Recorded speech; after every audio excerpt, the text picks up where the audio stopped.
Scorpio, hi! Welcome to Mr. Queen PH at ito ang inyong monthly reading for September 2023. Bago tayo magsimula, ipopromote ko lang ang Mr. Queen Power Bracelet. So para sa mga naghahanap ng Evil Eye Bracelets, available na po ang dalawang klase ng Evil Eye Bracelet sa ating shop. So meron tayong Selenite Evil Eye at Obsidian Evil Eye Bracelet. So parehas lang merong protection and cleansing properties. Ang kaibahan nga lang is ang selenite is nagre-recharge rin siya ng mga crystals and semi-precious stones na kasama niya. So pwedeng isuot nyo to alongside with other bracelets and i-recharge din niya yon. Ayan. And marami rin tayong iba pang mga bracelets dito for protection and also for healing, attraction ng money, love, and prosperity. Ayan. So, lahat po yan nasa aking online shop sa Lazada and Shopee. And meron na rin sa TikTok. So, pakicheck nyo na lang po. Lahat ng link ay nasa description. Happy shopping! Napakabilis ng panahon. September na. Okay. So, meron din tayong maraming planets na naka-retrograde. Ngayong September, magsasabay-sabay sila at some point. Mercury, Venus, Jupiter, Saturn, Uranus, Neptune, Pluto, at ang asteroid na Chiron. So, good luck sa inyo. Be careful na lang sa mga, decisions that you are going to make during these times. Ayan. So, just a reminder, Scorpio, that you have the power to create your own reality. So, gamitin nyo lamang ang reading na to bilang gabay. General reading, maaari kayong makarelate, maaring hindi. Just take what resonates, okay? So, let us see, Scorpio. What is coming to you ngayong September 2023? September 2023 for Scorpio. Saturn structure. Oh, medyo to. Challenging. Okay? So, Saturn is about discipline, about structure.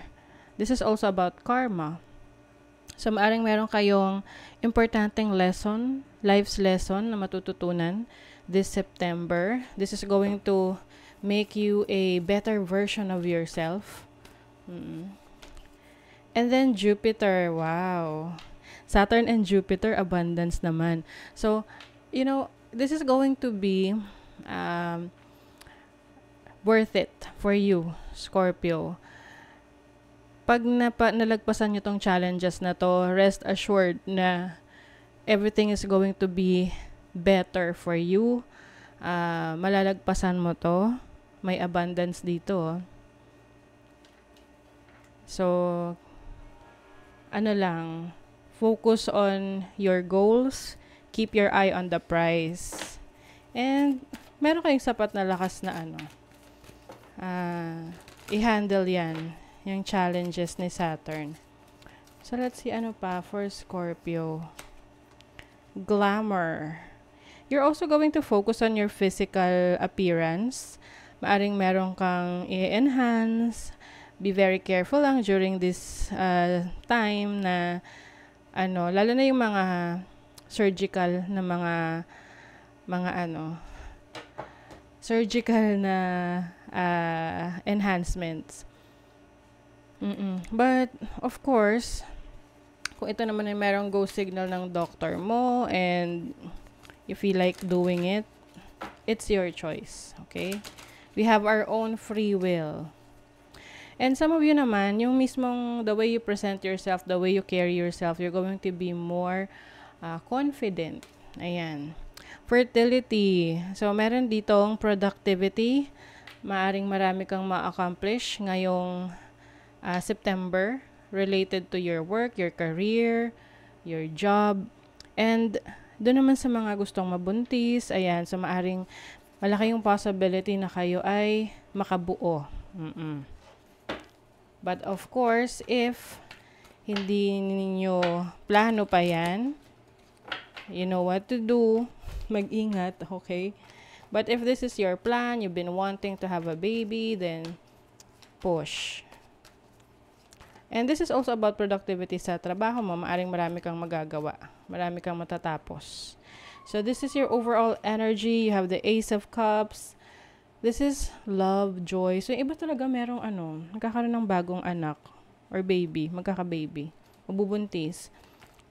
Maari rin itong new opportunity sa love dun sa mga naghahanap ng relationship dyan. And some of you naman, meron kayong matatanggap na can be forgiveness or kayo yung magbibigay ng forgiveness.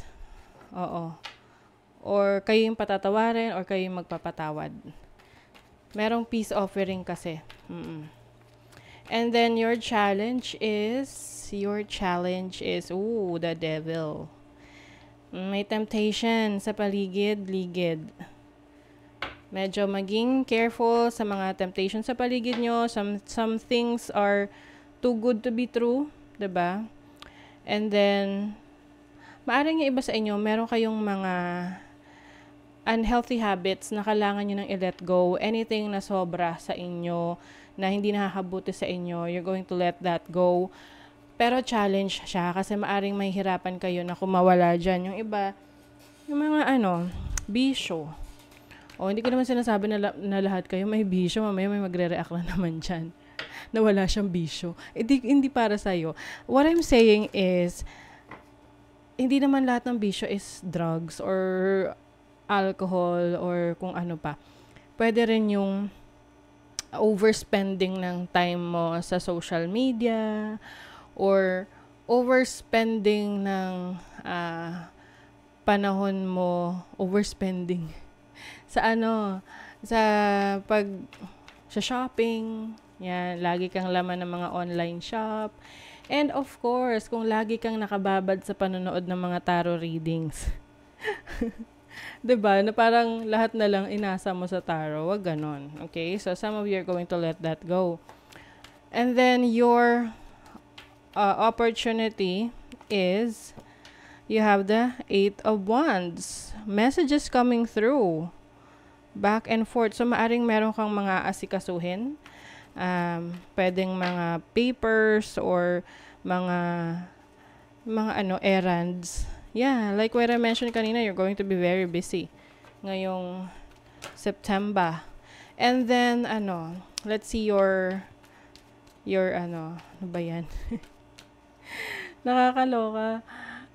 Itong mga retrogrades, ewan ko sa inyo, kumusta yung concentration nyo? So, this is your blessing o healing. Maganda to. Ang blessing sa inyo is take the opportunity to take a rest, no? Magpahinga. And heal yourself physically, mentally, emotionally. Kung ano man yung mga kailangan yung i-let go na unhealthy habits, let that go. Challenging man siya, pero Saturn is going to give you a lesson doon. And ang blessing dyan is you will heal. You will heal from that. Okay. So, let's see ano pa, Scorpio. Excess o merong unresolved issues dito. Taking responsibility. So, yung iba sa inyo, yung mga hindi nyo inasikaso in the past, ngayong September, kailangan nyo nang harapin yan. Yes, kailangan nyo nang harapin. And focus on your family, your commitment. Mas maging responsible. So, magiging responsible kayo sa mga commitment ninyo, yung mga pinalagpas nyo, hindi nyo pinansin nung nakaraan. Ito na. Ngayong September, kailangan nyo nang bigyan ng attention. So, yung inyong money, career, finances, the people you are always with influence your future.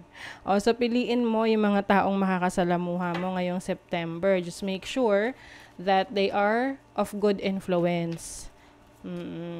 Para, di ba, maganda yung influence sa kanila. Marami ka ma-accomplish. Di ba? You have the World card. You also have the Knight of Cups. Merong some of you merong offer sa trabaho, no?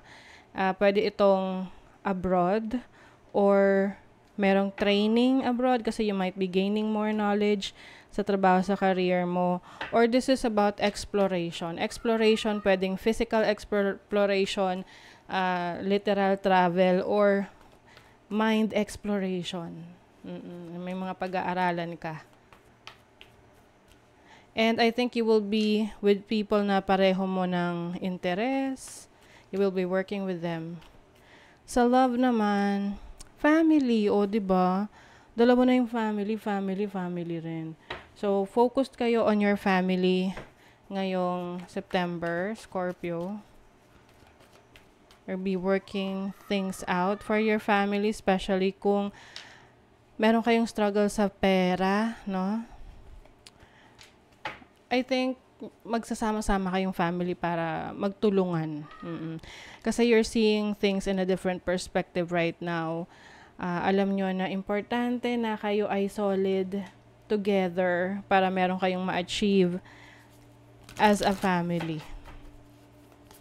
And some of you, maaring meron kayong tutulungan na family member regarding money. Rebel.